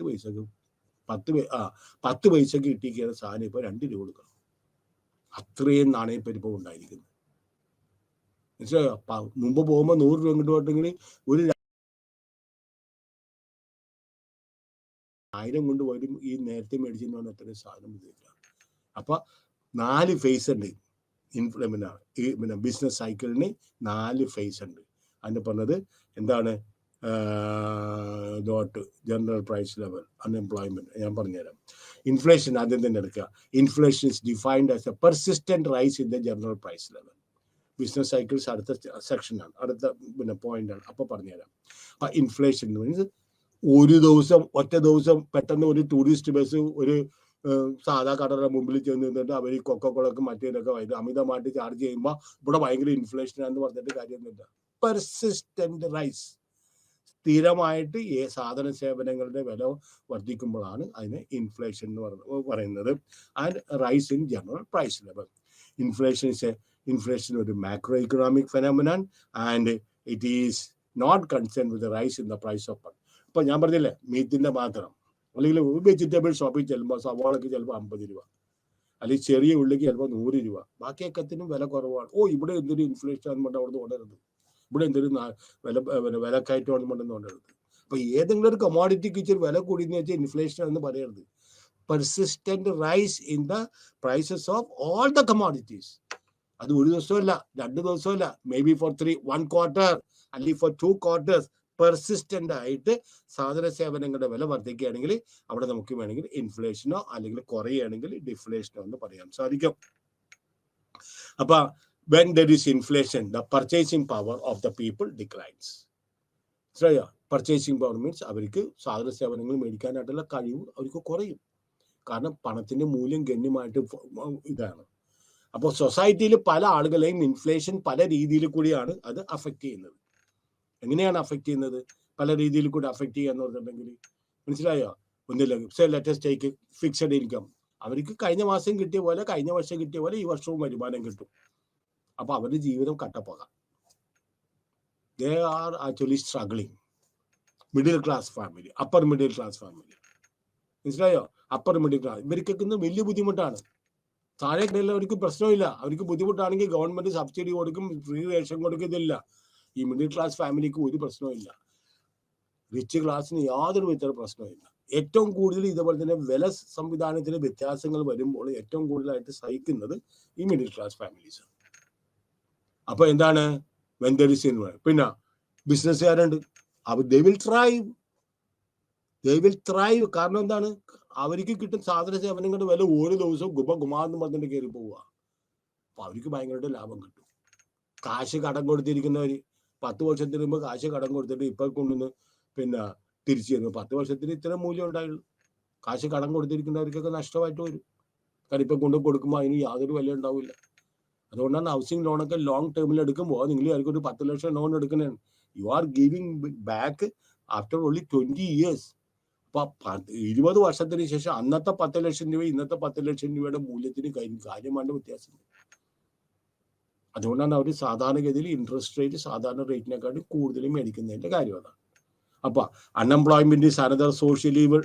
നമുക്കറിയാമല്ല, ഇൻഫ്ലേഷൻ ഉണ്ടാകുമ്പോൾ unemployment, we refer the term unemployment, we mean involuntary unemployment, that is a person. അപ്പൊ പലതരത്തിലുള്ള അൺഎംപ്ലോയ്മെന്റ്, ഫ്രിക്ഷണൽ അൺഎംപ്ലോയ്മെന്റ്, പിന്നെ എന്താണ്, പിന്നെ ഡിസ്ഗൈസ്ഡ് അൺഎംപ്ലോയ്മെന്റ്, ഓപ്പൺ അൺഎംപ്ലോയ്മെന്റ് എന്നൊക്കെ പറഞ്ഞ് പല പല അൺഎംപ്ലോയ്മെന്റ്. ഇവിടെ നമ്മൾ പറയുന്നത് പല തരത്തിലുള്ള അൺഎംപ്ലോയ്മെന്റ് ഉണ്ടെങ്കിൽ ഇൻവോളണ്ടറി എംപ്ലോയ്മെന്റ്. കാരണം ഒരാളൊരു ജോലി വിട്ട് നിൽക്കണേ, ചില ആളുകളുണ്ട്, ഞാൻ പഠിപ്പിച്ച കുറെ പിള്ളേരുണ്ട്, എന്ത് ചെയ്യണോ, ഒന്നും ചെയ്യുന്നില്ല സാറേ, ഞാൻ പാസ്പോർട്ടൊക്കെ എടുത്തിട്ടുള്ള ഒരു ജോലിയുണ്ട്, അതൊക്കെ ഞാൻ രാജിവെച്ച് നിൽക്കണേ പോകാനായിട്ട്, പാസ്പോർട്ട് എടുക്കാൻ പോണുണ്ട്. അപ്പൊ വെയിറ്റിംഗ് പീരീഡ്, ഒരു ജോലിയിൽ നിന്ന് മറ്റൊരു ജോലി കിട്ടുന്നത് വരെയുള്ള വെയിറ്റിംഗ് പീരീഡ് നമ്മൾ പറയുന്നത് ഇൻവോളണ്ടറി അൺഎംപ്ലോയ്മെന്റ് എന്ന് പറയുന്നത്. That is a person is looking for a work but not able to find a job. ജോലിക്ക് വേണ്ടിയിട്ട് നോക്കിക്കൊണ്ടിരിക്കുന്നതാണ്, അയാൾക്ക് ജോലിക്ക് പോകാൻ മടിയൊന്നുമില്ല, ജോലിക്ക് വേണ്ടിയിട്ട് നോക്കിക്കൊണ്ടിരിക്കുന്നതാണ്. ജോലി കിട്ടുന്നവരെ അതോ ജോലി ഇങ്ങനെ നോക്കിക്കൊണ്ടിരിക്കുകയും ചെയ്യും. Then there are periods when we quit a job and look for another. Such employment is transitory. നമ്മളെ ട്രാൻസിറ്ററി അൺഎംപ്ലോയ്മെന്റ് മീൻസ് ഒരാൾ ഈ ജോലി ഇപ്പം എനിക്ക് വലിയ താല്പര്യമൊന്നുമില്ല, എനിക്ക് വേറെ ഏതെങ്കിലും ജോലി വേണം, അപ്പൊ അത് ക്വിറ്റ് ചെയ്ത്, ഞാൻ എപ്പോഴും പറയും നെവർ ക്വിറ്റ് എ ജോബ്. നിങ്ങൾ ഒരു ഇന്റർവ്യൂ ബോർഡിന്റെ മുമ്പിൽ വാട്ട് യു ആർ ഡൂയിങ് എന്ന് ചോദിച്ചിട്ടുണ്ടെങ്കിൽ ഞാനിപ്പോൾ ഒന്നും ചെയ്യില്ലെന്ന് പറയും. Yes, I am working in such a place. Then why do you want to come to us? Because I feel that your firm is the best one. I would like to give my service to this firm. അപ്പൊ തന്നെ അവർ ചോദിക്കും, so what is your salary expectation? മറ്റങ്ങനെയല്ല, എനിക്ക് ജോലിയൊന്നും ഇല്ല, ജോലി ഉണ്ടായി ഞാൻ കളഞ്ഞു എന്ന് പറയുമ്പോൾ അവർ grading will go down. Then unemployment ബാഡാണ്. കാരണം എന്താണ്? ജോലി ഇല്ലാത്തവർക്ക് വരുമാനം കിട്ടൂല. There is wastage of valuable human resources. വെറുതെ ജോലിക്ക് പോകാതിരിക്കുന്നത്. ഞാനും വിചാരിക്കുന്നത് ഒരു തൊഴിലിന് ഞാൻ കുറ്റം പറഞ്ഞല്ലേ, ഞാൻ വിചാരിക്കും ഇത്ര തണ്ടും തടിയുള്ള നല്ല ഹെൽത്തി ആയിട്ടുള്ള ആളുകൾ ഏതെങ്കിലും ഒരു ഷോപ്പിന്റെ മുമ്പിൽ ഈ വെറുതെ കൈ വിറ്റ് നിൽക്കുന്നത് എന്തുമാത്രം നാച്ചുറൽ റിസോഴ്സസ് വേസ്റ്റാണ്, ഹ്യൂമൻ റിസോഴ്സസ് വേസ്റ്റാണ്. മനസ്സിലായോ? They are very healthy people and they are becoming lazy. ഞാൻ അവർ വേറെ ജോലിക്ക് പോകില്ല, അവർക്കൊക്കെ ഏതെങ്കിലും ജോലിയൊക്കെ അറിയാം, പക്ഷെ അവർ ജോലിക്ക് പോകില്ല. അതിന്റെ കാരണം എന്താ? അത് ജോലിക്ക് പോകാത്തതിന്റെ കാരണം എന്താ? മടി പിടിച്ചു പോയി. നല്ല അയ്യോ പാവങ്ങളൊക്കെ ഉണ്ട്, അതുകൊണ്ട് ജീവിക്കുന്ന ആളുകൾ. പക്ഷെ there are some people who are അതുപോലത്തെ ആളുകൾ അവരെടുക്കുന്നു. അപ്പൊ lot of human resources are actually B wasted എന്ന് എന്റെ മനസ്സിൽ പറയാം. അപ്പൊ പറയും സാറ് കോളേജിൽ പഠിപ്പിക്കുന്ന ആളാണ്, അതല്ല, ഡീമീൻ ചെയ്യണല്ല. മനസ്സിലായോ? they could look for some other work, physical work if possible, because they are healthy. Okay, whatever it is. If the government wants to decrease the rate of unemployment, അപ്പോൾ അൺഎംപ്ലോയ്മെന്റ് കുറക്കണമെങ്കിൽ ഇൻഫ്ലേഷനും നമ്മൾ സഹിക്കേണ്ടി വരും. കാരണം കെയ്ൻസ് പറയുന്നത് a little inflation is good for the economy. Little inflation means നാണയപ്പെരുപ്പം, ഇത് രാജ്യത്തിന് നല്ലതാണ്. അതിന്റെ കാരണം എന്താ? കാരണം സാധന സേവനങ്ങളുടെ വില വർദ്ധിക്കുമ്പോഴാണ് ഓൺട്രപ്രണേഴ്സിന് ഒരു പ്രചോദനം ഉണ്ടാവുന്നത്. കൂടുതൽ പണം മേടിച്ച് നിക്ഷേപിച്ച് പിന്നെ ബിസിനസ് നടത്തി, അപ്പൊ കുറെ ആളുകൾക്ക് തൊഴിൽ കിട്ടും, അവർക്ക് വരുമാനം കിട്ടും, വീണ്ടും സാധന സേവനങ്ങൾ മേടിക്കും. നേരെ മറിച്ച് നിക്ഷേപം നടത്തിയില്ലെങ്കിൽ എന്ത് ചെയ്യുക? തൊഴിലില്ലായ്മ ഉണ്ടാവും, വീണ്ടും പട്ടിണിയും ദാരിദ്ര്യം ഉണ്ടാവും, ഗവൺമെന്റിന്റെ ബേർഡൻ ഗണ്യമായിട്ട് കൂടി വരും. അതുകൂടെ പറയാം. So similarly if the government wants to control inflation, the rate of unemployment may. അപ്പൊ ഗവൺമെന്റ് എല്ലാ തോതിലും നാണയപ്പെരുപ്പത്തിന്റെ അത് തോത് തടഞ്ഞു വെച്ചാൽ കൺട്രോൾ ചെയ്യാൻ ഉദ്ദേശിച്ചിട്ടുണ്ടെങ്കിൽ അൺഎംപ്ലോയ്മെന്റും അതനുസരിച്ച് ഗണ്യമായിട്ട് കൂടുകയും ചെയ്യും. ബിസിനസ് സൈക്കിൾ കണ്ടോ, ups and downs in economic activities of any country. അതിങ്ങനെ മല പോകുന്നത് പോലെ ഇങ്ങനെ പോകുന്നത്. ഒരു അപ്പിന് ഒരു ഡൗൺ അല്ലെങ്കിൽ റിസഷൻ ഉണ്ടാവും, അത് ഡിപ്രഷനിലേക്ക് ചെല്ലും, അതിനുശേഷം റിക്കവറിയിലോട്ട് വരും, വീണ്ടും അപ്സ് ഉണ്ടാവും, ഡൗൺ ഉണ്ടാവും. ഇങ്ങനെ ups and downs in the business activities is known as എന്താണ്? Business cycles. ഗ്രോത്ത് റേറ്റ് ചില സമയത്ത് ഗ്രോത്ത് റേറ്റ് കൂടുതലായിരിക്കും, മറ്റു സമയത്ത് ഗ്രോത്ത് റേറ്റ് കുറവാവുകയും ചെയ്യും. അപ്പൊ such phases of growth are called business cycles. സാധാരണഗതിയിൽ 4 phases എന്നുള്ളത്, ഒന്ന് ബിസിനസ് എക്സ്പാൻഷൻ, കരകയറുന്നത്, അതിനുശേഷം recession, depression, recovery. Expansion means it is going, അതിൻ്റെ പീക്കാണ് ഇൻഫ്ലേഷൻ എന്ന് പറയുന്നത്. ആ ഇൻഫ്ലേഷനെ താഴേക്ക് വരുന്നതിന് പറഞ്ഞാൽ ഒരു മല കഴിഞ്ഞ് താഴെ റിസഷൻ ചെയ്യുക. അത് ഏറ്റവും മൂർധന്യ അവസ്ഥയിലെത്തുന്നത് ഡിപ്രഷൻ എന്ന് പറയും, ട്രഫ് എന്ന് പറയും. അതിനുശേഷം പതുക്കെ പതുക്കെ നമ്മൾ കുഴിയിൽ വീണിട്ടുണ്ടെങ്കിൽ ചെയ്യും, പതുക്കെ പതുക്കെ പതുക്കെ പതുക്കെ പതുക്കെ നമ്മൾ കയറും. അവിടെ തന്നെ ഇൻഫ്ലേഷൻ. അപ്പൊ സ്ഥിരതയില്ല. ക്യാപിറ്റലിസ്റ്റിക് മുതലാളിത്ത വ്യവസ്ഥിതിയുടെ ഏറ്റവും പ്രത്യേകതയാണ് ഇത് എന്ന് പറയുന്നത് ബിസിനസ് സൈക്കിൾസ്. ഒരു രാജ്യം ബിസിനസ് സൈക്കിൾസിൽ കൂടി പോവുക. സാധാരണ ഒരു ഫേസ് എന്ന് പറഞ്ഞാൽ ചിലപ്പോൾ 2 വർഷം നിൽക്കാം, അത് 12 വർഷം വരെ പോവുകയും ചെയ്യാം. Then business cycles are synchronic. Synchronic means depression or contraction occurs simultaneously in most countries or sectors of the economy. Depression അല്ലെങ്കിൽ കോൺട്രാക്ഷൻ. അപ്പോൾ അതായത് ഒരു വ്യവസായ സ്ഥാപനത്തിന് ഡിപ്രഷൻ അല്ലെങ്കിൽ റിസഷൻ പിടിച്ചിട്ടുണ്ടെങ്കിൽ അത് പതുക്കെ പതുക്കെ കണ്ടേജിയസ് ആയിട്ടുള്ള ഒരു ഡിസീസിനെ പോലെ, പകർച്ചവ്യാധിയെ പോലെ അത് പതുക്കെ അടുത്ത ആൾക്കാർ പിടിക്കും, അടുത്ത ആൾക്കാർ പിടിക്കും, അടുത്ത സെക്ടറിനെ പിടിക്കും, അടുത്ത സെക്ടറിനെ പിടിക്കും. അതുപോലെ മൊത്തത്തിൽ ആ രാജ്യത്തിൽ റിസഷൻ ഉണ്ടാവും. മോസ്റ്റ് ഓഫ് ദ ഈ ബെൻ ബനാക്കെ അല്ലെങ്കിൽ നമ്മുടെ ഫെഡ് ചെയർമാന്റെ ഇന്നലത്തെ അല്ലെങ്കിൽ ഇന്നത്തെ പ്രസംഗത്തിൽ അവരെ പറഞ്ഞത് വേൾഡ് ഇക്കോണമി എന്താണ് ചെയ്യുന്നത്. കാരണം വേൾഡ് ഇക്കോണമിയിൽ ഒരു നേട്ടം ഉണ്ടായി, കുറെ നാളുകളായിട്ട് വർദ്ധിച്ച് വലുതായിക്കൊണ്ടിരിക്കുകയാണ്. അപ്പൊ അതിന് പകരമായിട്ട് ഇറ്റ് സ്റ്റാർട്ടിങ് ഫ്ലോയിങ് ഡൗൺ. അപ്പൊ അൺഎംപ്ലോയ്മെന്റ് റേറ്റ് കൂടും, ആളുകൾക്ക് തൊഴിൽ നഷ്ടപ്പെടും. ഇതെല്ലാം വളരെ വളരെ അപ്പൊ ഏതെങ്കിലും ഒരു പകർച്ചവ്യാധിനെ പോലെ എടുത്തു. ഇപ്പൊ നമ്മുടെ കൊറോണ വന്ന് അല്ലെങ്കിൽ കോവിഡ് വന്ന് ഒരാൾക്ക് പിടിച്ച് അത് അതിനുശേഷം അടുത്ത ആൾക്ക് പിടിച്ച് അടുത്ത ആൾക്ക് പിടിച്ച് ആ റേറ്റ് വീണ്ടുമായിട്ട് കൂടി. അതേപോലെ തന്നെ ഇൻഫ്ലേഷനും അങ്ങനെ തന്നെയാണ്. ഒരു രാജ്യത്തിൽ ഇൻഫ്ലേഷൻ ഉണ്ടെങ്കിൽ മറ്റു രാജ്യത്തിലേക്ക് പതുക്കെ പതുക്കെ പടരും ഇന്റർനാഷണൽ ആയിട്ട്. അതേപോലെ ഒരു രാജ്യത്തിൽ റിസഷൻ, ഇപ്പൊ India is fearing for America is going to have a recession period. ഒരു ഇൻ ഓൾ പോസിബിലിറ്റി അമേരിക്ക നമ്മൾ പറഞ്ഞത് മദർ ഓഫ് ഓൾ മാർക്കറ്റ്സ്. അപ്പൊ ഈ അമേരിക്കയിൽ റിസഷൻ ഉണ്ടായിട്ടെങ്കിലും മറ്റ് രാജ്യങ്ങൾ അത് ഇതുപോലെ അഫക്റ്റ് ചെയ്യും. കാരണം അവര് മറ്റ് രാജ്യത്തിൽ നിന്നുള്ള ഇമ്പോർട്ട് ഗണ്യമായിട്ട് കുറഞ്ഞു പോകും. അവിടെ നിന്നുള്ള എക്സ്പോർട്ട് നമ്മൾ ഉദ്ദേശിക്കുന്ന ടൈപ്പിലുള്ള എക്സ്പോർട്ട് നമുക്ക് കിട്ടൂല. അപ്പൊ രാജ്യം മൊത്തത്തിൽ ആകെ കിടന്ന് കുളമാകുകയും ചെയ്യും. അപ്പൊ recession process from one industry to another, chain reaction continues till the whole economy is in the grip of. ഞാൻ പറഞ്ഞില്ലേ, ഒരു ഇൻഡസ്ട്രിയിൽ നിന്ന് മറ്റു ഇൻഡസ്ട്രിയിലേക്ക് പതുക്കെ പതുക്കെ പതുക്കെ പതുക്കെ പതുക്കെ കയറി വരും. അതുപോലെ തന്നെ prosperity also, inflation also, various linkage input output റിലേഷൻഷിപ്പിൽ കൂടി it also will spread to other sectors. Business cycle means ഇന്ത്യയിൽ മാത്രമായിട്ട് ഒരു ബിസിനസ് പ്രത്യേക ഒരു ബിസിനസ് സൈക്കിൾ ഇല്ല. ഇൻഫ്ലേഷൻ ആണെങ്കിൽ എല്ലാ രാജ്യങ്ങളും ഏകദേശം അതിന്റെ തട്ടിലായിരിക്കും. റിസഷൻ ആണെങ്കിൽ എല്ലാ രാജ്യങ്ങളും റിസഷൻ ഇപ്പൊ അമേരിക്ക റിസഷൻ ആരംഭിച്ചിട്ടുണ്ടെങ്കിൽ മറ്റു രാജ്യത്തിന്റെ ഗ്രാജുവലായിട്ട് നമ്മൾ പെട്ടെന്ന് കയറി പിടിക്കുന്നില്ല. ഗ്രാജുവലായിട്ട് നമ്മുടെ മറ്റു രാജ്യങ്ങളെയും ഔട്ട്സൈഡ് അത് ഇത് ചെയ്യുകയും ചെയ്യും. The downside in financial markets in one country spreads rapidly to other countries as financial markets are linked globally through capital flows. അപ്പോൾ നമ്മളുടെ അമേരിക്കയിൽ കഴിഞ്ഞ പ്രാവശ്യം ഒരു റിസർച്ച് 2009-10 തൊട്ടിട്ടുണ്ടെങ്കിൽ അവിടുത്തെ സാക്ഷൻ ബാങ്ക് എന്തോ ഒരു ബാങ്ക് ആദ്യമായിട്ട് പൊളിഞ്ഞു. ഇഷ്ടംപോലെ ബാങ്കുകൾ ആ സമയത്ത് പൊളിഞ്ഞു. കാര്യം വെച്ചിട്ടുണ്ടെങ്കിൽ ആവശ്യക്കാർ ബാങ്കിന്റെ സെൻട്രൽ ബാങ്ക്, നമ്മളെ സംബന്ധിച്ചിടത്തോളം ഇന്ത്യയിലും RBI ആണ് എല്ലാ ബാങ്കിന്റെയും നേതൃത്വം കൊടുക്കുന്നത്.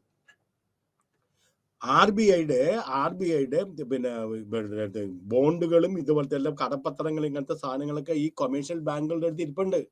അപ്പൊ കൊമേഴ്ഷ്യൽ ബാങ്കുകൾക്ക് എന്തെങ്കിലും അത്യാവശ്യം വന്ന ഇതുകൊണ്ട് അവർ പണയം വെച്ചിട്ടാണ് അവർക്ക് കൊമേഴ്ഷ്യൽ ബാങ്കുകൾക്ക് RBI ലോൺ കൊടുക്കുന്നത്.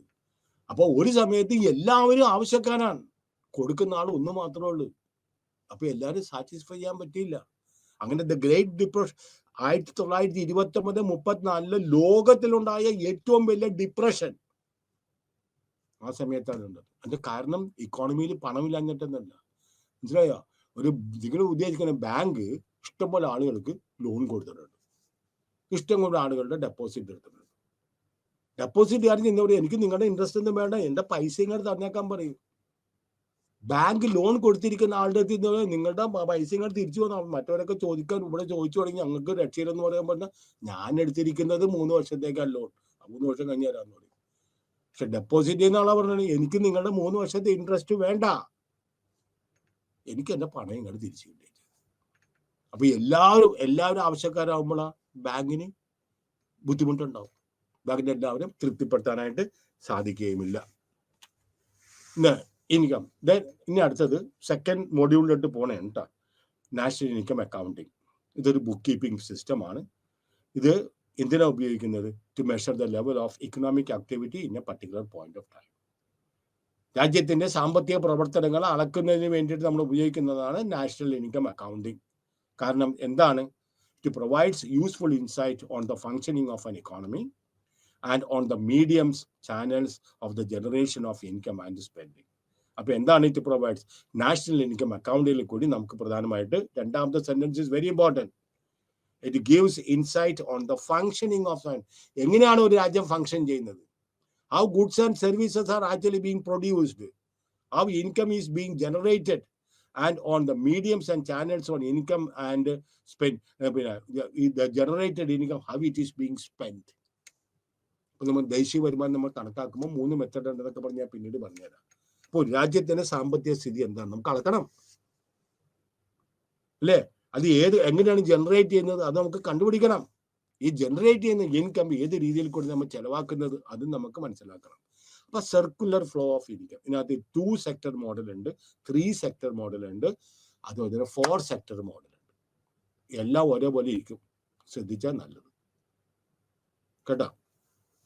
Circular flow of income means, circular flow means എന്താ? ഇങ്ങനെ സർക്കുലർ ആയിട്ട് ഫ്ലോ ചെയ്യണം. There is no change at all, there is no leakage. അതിനെ പറഞ്ഞ ലീക്കേജ് എന്നാണ്. ഒരു സ്ഥലത്ത് നിന്ന് പണം ജനറേറ്റ് ചെയ്യുന്നു, മറ്റേ സ്ഥലത്തേക്ക് ചെല്ലുന്നു, ഹൗസ് ഹോൾഡിന് വിൽക്കുന്നു. അത് ഞാൻ പറഞ്ഞുതരാം. Movement of circular of income refers to continuous circular movement of goods and services between the major sectors. ഏതൊക്കെയാണ്? ഹൗസ് ഹോൾഡ്, ഫേംസ് അല്ലെങ്കിൽ business units, government sector and external sector. അപ്പൊ ആദ്യം തന്നെ നമ്മൾ ഹൗസ് ഹോൾഡും ബിസിനസ് ഫേംസും നമ്മൾ കണ്ടുപിടിക്കും. എങ്ങനെയാണ് ഇൻകം ഫ്ലോ ചെയ്യുന്നത്, circular flow of income flow ചെയ്യുന്നത്. അത് 2 സെക്ടർ മോഡൽ. രണ്ടാമത് നമ്മൾ ഒരു സെക്ടറോട് കയറ്റും, ദാറ്റ് ഈസ് ഹൗസ് ഹോൾഡ് ഒരു സെക്ടർ, ബിസിനസ് വേറെ സെക്ടർ, മൂന്നാമത്തത് ഗവൺമെന്റ്. അപ്പൊ 3 സെക്ടർ മോഡലിൽ കൂടി എങ്ങനെയാണ് പണം ഒരു മേഖലയിൽ നിന്ന് മറ്റൊരു മേഖലയിലേക്ക് ഒഴുക്ക് വരുന്നത്. നാലാമത് നമ്മൾ 4 സെക്ടർ മോഡൽ ഉണ്ട്. ആ 4 സെക്ടർ മോഡലിൽ അന്ന് നമ്മൾ എക്സ്റ്റേണൽ സെക്ടർ അല്ലെങ്കിൽ റെസ്റ്റ് ഓഫ് ദ വേൾഡ്. നമുക്കറിയാം ഓപ്പൺ എക്കോണമി എന്നും ക്ലോസ്ഡ് എക്കോണമി അല്ല. 1991 മുമ്പ് നമ്മൾ ക്ലോസ്ഡ് എക്കോണമിയാണ്. The door is closed, nobody can enter. അതുപോലെ തന്നെ ക്ലോസ്ഡ് എക്കോണമി മീൻസ് ഒരു രാജ്യത്തിലേക്ക് മറ്റു രാജ്യമായിട്ട് യാതൊരു വിധത്തിലുള്ള സാമ്പത്തികമായിട്ടുള്ള കാര്യമായിട്ട് ഒരു ഇടപാടൊന്നുമില്ല. 91 മൻമോഹൻ സിംഗിന്റെ സമയത്ത് രാജ്യത്തിന് അന്ന് അവർ തുറന്നു കൊടുത്ത് ലിബറലൈസേഷനും ഗ്ലോബലൈസേഷനും പ്രൈവറ്റൈസേഷനും ഒക്കെ കൊണ്ടുവന്ന്, മനസ്സിലായോ? രാജ്യത്തിലേക്ക് എത്ര ആളുകൾക്ക് വേണമെങ്കിലും പ്രവേശിക്കാം, ഇന്ത്യയിൽ നിന്ന് മറ്റു രാജ്യത്തിലേക്ക് എത്ര ആളുകൾക്ക് വേണമെങ്കിലും പ്രവേശിക്കുകയും ചെയ്യാം. അങ്ങനെ ഒരു എഗ്രിമെന്റ് ഉണ്ടാക്കി. അതിനെ പറഞ്ഞത് LPG, liberalisation, privatisation and globalisation എന്ന് പറയുന്നത്. So whenever national output is produce, it generates equivalent amount of claims of that output in the form of national income. ഇപ്പൊ നാഷണൽ ഔട്ട്പുട്ട് നമ്മൾ പ്രൊഡ്യൂസ് ചെയ്യുമ്പോൾ അത് നമ്മൾ ഗുഡ്സ് ആൻഡ് സർവീസസ് ആണ് നമ്മൾ produce ചെയ്യുന്നത്. അപ്പോൾ that will generate an output in the form of national income എന്ന് പറയുന്നത്. ഓക്കെ, ടൈപ്സ് ഓഫ് 2 കാര്യം. റിയൽ ഫ്ലോ ഉണ്ട്. Real flow means the real flows refer to the flows of goods and services. എന്തുകൊണ്ടാണ് അതിന്റെ real flows എന്ന് പറയുന്നത്? Because the consist of actual real economy. Real economy എന്ന് പറഞ്ഞില്ലേ, real economy consist of goods and services. It is also called output flow. ഇനി money flow. It is monetary flow occurs because it is through money that various നമുക്കറിയാം രാജ്യത്തിൽ നടക്കുന്ന എല്ലാ transactions barter സിസ്റ്റത്തിൽ കൂടിയല്ല, പക്ഷെ monetary സിസ്റ്റത്തിൽ കൂടിയാണ്. It brings flows of money. ഒരു മേഖലയിൽ നിന്ന് മറ്റൊരു മേഖലയിലേക്ക് പണം കൊണ്ടുവരുന്നു, മറ്റൊരു മേഖലയിൽ നിന്ന് വേറൊരു മേഖലയിലേക്ക്. Both income and expenditure flows are displayed in the circular flow in the opposite manner. ഞാൻ ഡയഗ്രാം കാണിച്ചു തരുമ്പോൾ പറഞ്ഞുതരാം. In this framework the economy is consisting of 4, നമ്മൾ 4 സെക്ടേഴ്സ് ആയിട്ട് രാജ്യത്തെ ഡിവൈഡ് ചെയ്യണം. ഒന്ന് ഹൗസ് ഹോൾഡ് സെക്ടർ, രണ്ടാമത് ബിസിനസ് സെക്ടർ, മൂന്നാമത് ഗവൺമെന്റ് സെക്ടർ, നാലാമത് എക്സ്റ്റേണൽ സെക്ടർ. അപ്പൊ ഞാൻ പറഞ്ഞത് ആദ്യത്തെ പറഞ്ഞത് circular flow of income in the 2 sector economy. Circle flow of income in the 2 sector. അതിനുശേഷം നമ്മൾ മൂന്നാമതായിട്ട് വരുമ്പോൾ നമ്മൾ ഗവൺമെന്റ് സെക്ടറിൽ കയറ്റും. അതിനുശേഷം നാലാമതായിട്ട് വരുമ്പോൾ നമ്മൾ എക്സ്റ്റേണൽ സെക്ടറിൽ കയറ്റുകയും ചെയ്യും. അപ്പോൾ ദ ഇക്കോണമി ഈസ് ഇപ്പം നമ്മൾ ഉദ്ദേശിക്കുക assumptions, models, assumptions. We have got only 2 sectors, that is household and firms. അപ്പോൾ ഹൗസ് ഹോൾഡ് അവിടെ ലീക്കേജ് ഒന്നുമില്ല, കിട്ടുന്ന വരുമാനം മൊത്തമായിട്ട് അവർ ചെലവാക്കണേ. No saving done by the household sector. നോക്കിക്കോളുക. ലേബർ, ഇവിടെ ബിസിനസ് ഫേംസ്, ഇവിടെ ഹൗസ് ഹോൾഡ്സ് ഇവിടെയാണ് വരുന്നത്. ലെഫ്റ്റ് സൈഡിൽ ഹൗസ് ഹോൾഡ്സ് വരുന്നത്. അതിങ്ങനെ അടിക്കുമ്പോൾ കയറി വരികയാണ്. ബുക്കിൽ നിന്ന് നമ്മൾ ഈടാക്കുമ്പോൾ കയറി വരികയാണ്. കൺസംഷൻ എക്സ്പെൻഡിച്ചർ, മനസ്സിലായോ? Land labour capital. ഇവിടെ ഹൗസ് ഹോൾഡ്സ്, ഈ ഹൗസ് ഹോൾഡ്സ് ഇവിടെയാണ് വരുന്നത്. അപ്പം നമുക്ക് ഹൗസ് ഹോൾഡ്സിന് അവരുടെ കൈവശം, കുടുംബങ്ങളുടെ വ്യക്തികൾ അവരുടെ കൈവശം എന്താണ്? Land labour capital and enterprise ഉണ്ട്. അത് വിൽക്കാനായിട്ട് ഇത് അവർ കൊടുക്കുമ്പോൾ അവർക്ക് കിട്ടുന്ന പ്രതിഫലമാണ് wages, rent, interest and profit. എന്നെ പറഞ്ഞത് ഇതെല്ലാം കൂടി പറഞ്ഞതാണ് ഫാക്ടർ പേയ്മെന്റ്സ് എന്ന് പറയുന്നത്. ഫാക്ടർ പേയ്മെന്റ്സ് മനസ്സിലായോ? ഈ ഫാക്ടർ പേയ്മെന്റ്സ് ആർക്കാണ് കൊടുക്കുന്നത്? ഹൗസ് ഹോൾഡിന് കൊടുക്കും. ബിസിനസ്സുകാർക്ക് മനസ്സിലായോ? ലാൻഡ് ലേബർ ക്യാപിറ്റൽ ആണ് എന്റർപ്രൈസ്. ഇത് അവരുടെ ഇപ്പൊ തൊഴിലാളികൾക്ക് വേതനം കൊടുക്കും, വേജസ് കൊടുക്കും, റെന്റ് കൊടുക്കും. ഇതെല്ലാം ബിസിനസ് ഫേംസിന് കൊടുക്കുമ്പോൾ അവർ തിരിച്ചു കൊടുക്കുന്ന വേതനമാണ് നമ്മൾ പറയുന്നത് വേജസോ റെന്റോ ഇൻട്രസ്റ്റോ പ്രോഫിറ്റ് ആയിട്ട് ഫാക്ടർ പേയ്മെന്റ്സ് ആയിട്ട് ഹൗസ് ഹോൾഡിന് കൊടുക്കും. ഹൗസ് ഹോൾഡ് ഈ പണം എന്ത് ചെയ്യും? തിരിച്ച് ബിസിനസ് ഫേമിൽ എത്തിക്കും. കാരണം എന്താണ്? there is no saving. They will use entire amount for consumption. And about the consumption expenditure that will go to the business firms. About 2 sector model. There is no leakage.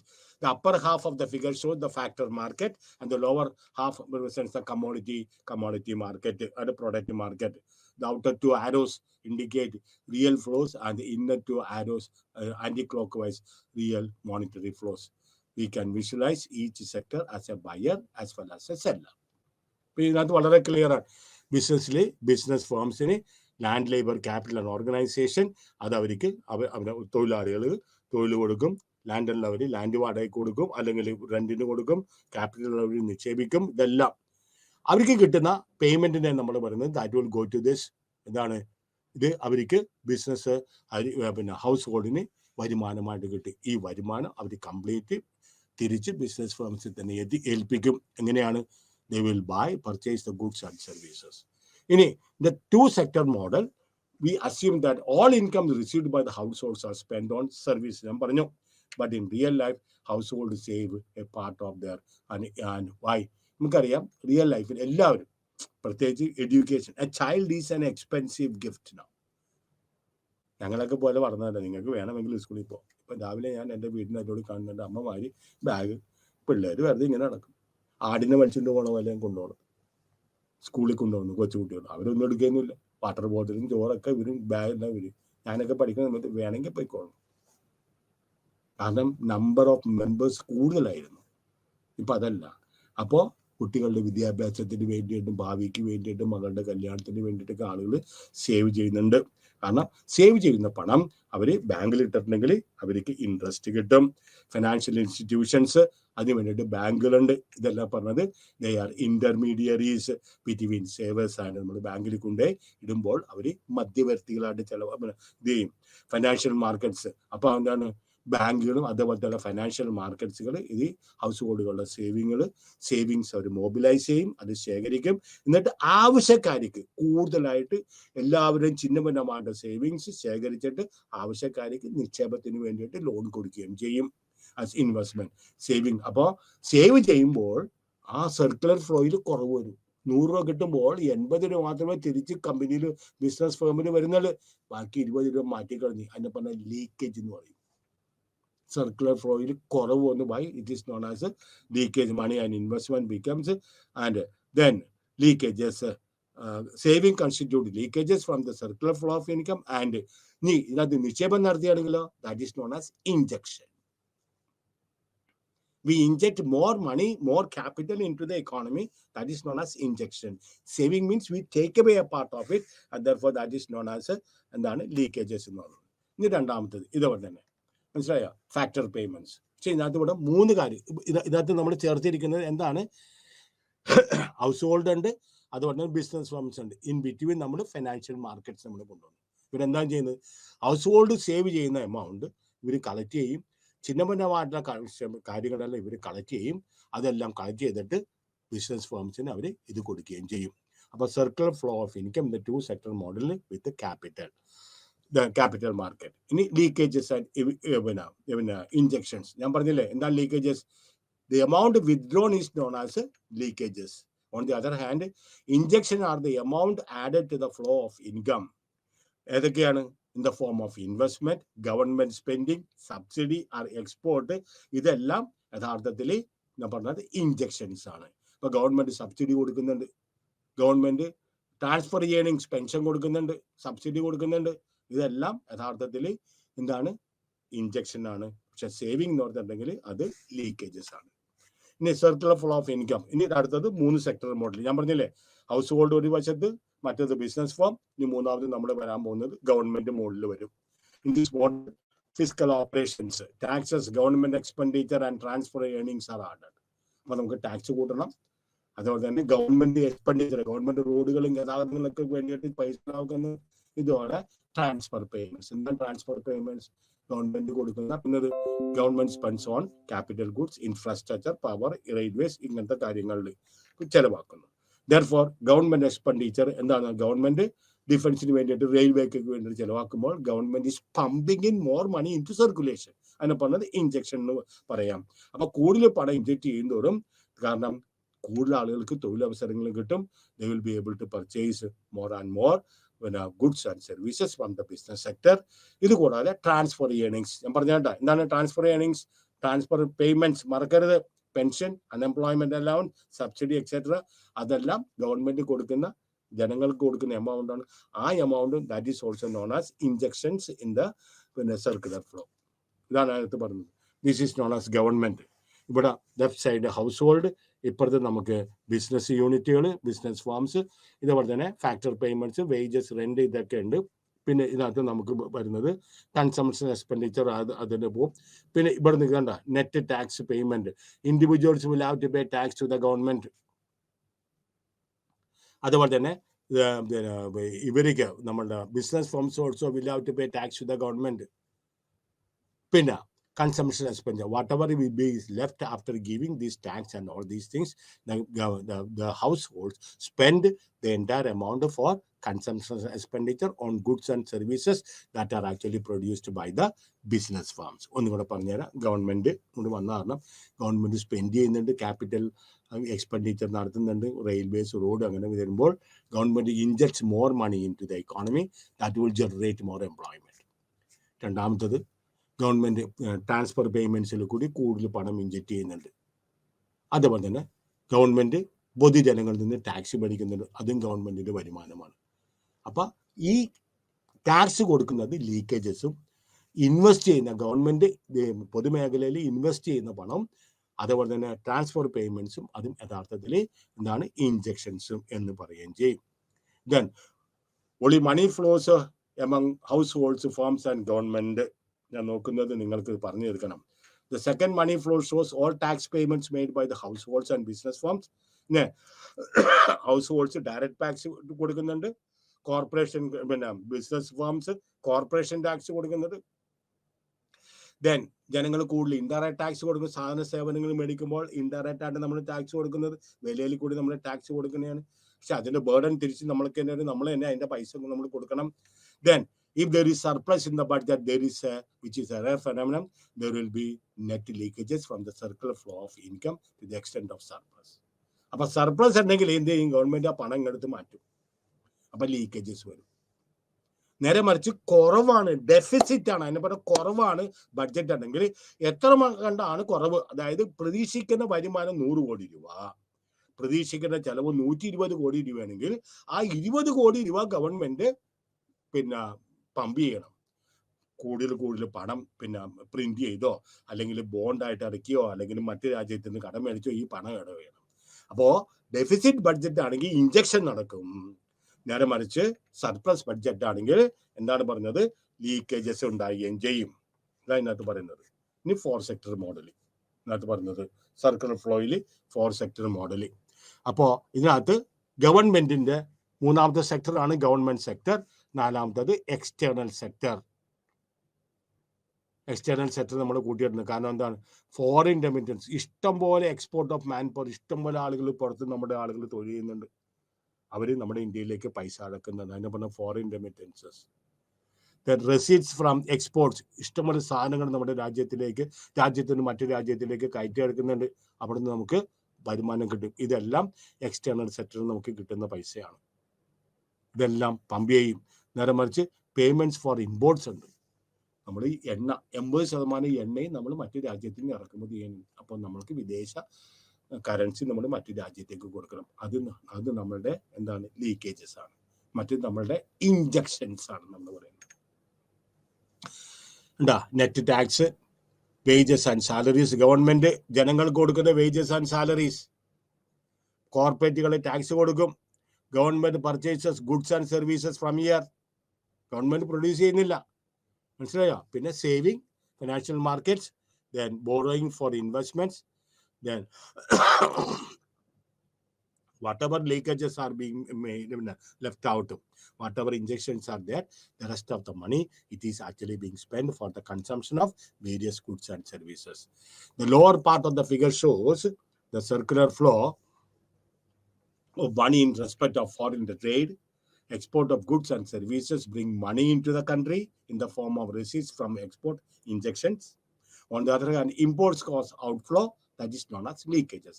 അപ്പോൾ export ചെയ്യുമ്പോഴും അതേപോലെ തന്നെ മറ്റു രാജ്യങ്ങളിൽ ആളുകൾക്ക് ജോലിക്ക് പോകുന്ന foreign remittance നടത്തുമ്പോഴും the ഗവൺമെന്റിന് പണം കിട്ടും. That will be injected into the economy.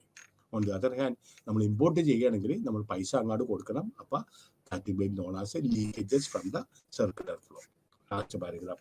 When there is a trade surplus in the economy, and hence net capital inflow will take place. അപ്പോൾ ട്രേഡ് സർപ്ലസ് ഉണ്ടെങ്കിൽ നമുക്ക് മനസ്സിലായോ? നമ്മുടെ വ്യാപാരം കൂടുതലാണെങ്കിൽ, എക്സ്പോർട്ട് ഇമ്പോർട്ടിനെക്കാട്ടും കൂടുതലാണെങ്കിൽ നെറ്റ് ക്യാപിറ്റൽ ഇൻഫ്ലോ വിദേശത്ത് നിന്ന് മൂലധനം ഇന്ത്യയിലേക്ക് വരും. Net capital inflow means foreign nationals will borrow from the domestic savers to finance the purchases of domestic exports. അപ്പോൾ ഇന്ത്യയിൽ നിന്ന് അവർ പല വിദേശ രാജ്യങ്ങളും ഇന്ത്യയിൽ നിന്ന് കടം മേടിക്കും.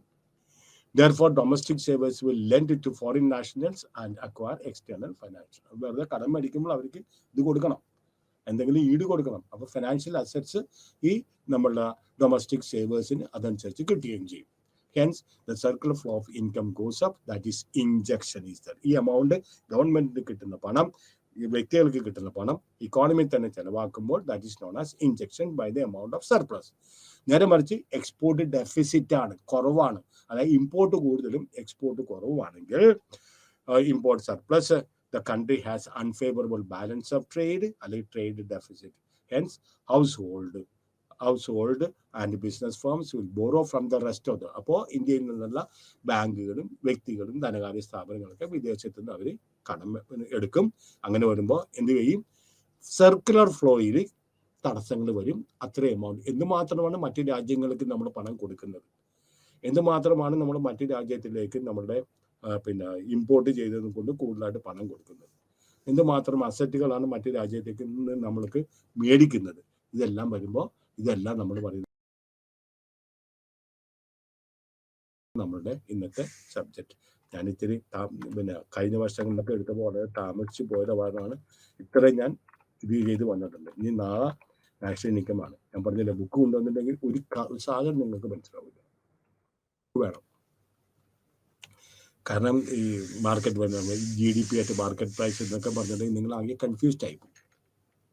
പറഞ്ഞ് മനസ്സിലായില്ല. അപ്പോൾ പറ്റുമെങ്കിൽ ബുക്ക് കൊണ്ടുവരിക. ഞാൻ ഇതുപോലെ തന്നെ, കാരണം ഇതുള്ള ഇന്നത്തെ കാര്യങ്ങളൊക്കെ എനിക്ക് നിങ്ങൾക്ക് പറഞ്ഞു തരാൻ പറ്റും ഇച്ചിരി മലയാളത്തിൽ. മറ്റങ്ങനെയല്ല, it is as it is given. എന്താണ് നാഷണൽ ഇൻകം, ഇതൊക്കെ എന്താണെന്ന് ഇങ്ങനെ പറഞ്ഞു തരാൻ പറ്റുള്ളൂ.